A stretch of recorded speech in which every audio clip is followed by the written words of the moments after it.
Նրանք մոտենալով հարցրին նրան և ասացին. «Տեր, այս ժամանակում է, որ վերահաստատելու ես Իսրայելի թագավորությունը»։ Հիսուս նրանց ասաց. «Ձեզ տրված չէ իմանալ այն ժամերը և ժամանակները, որ Հայրը հաստատեց իր իշխանության մեջ, այլ երբ Սուրբ Հոգին իջնի ձեր վրա, զորություն պիտի առնեք և ինձ վկաներ պիտի լինեք Երուսաղեմում, ամբողջ Հրեաստանում ու Սամարիայում և մինչև երկրի ծայրերը»։ Եվ երբ այս խոսքերն ասաց, մինչ նրանք դեռ նայում էին, երկինք վերացավ, և ամպը նրան ծածկեց նրանց աչքերից։ Եվ մինչ իրենց աչքերը հառած նայում էին նրա երկինք գնալուն,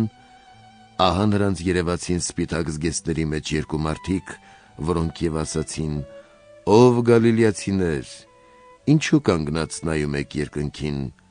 այս Հիսուսը, որ ձեր միջից երկինք վերացավ, պիտի գա նույն ձևով, ինչպես տեսաք նրա երկինք գնալը»։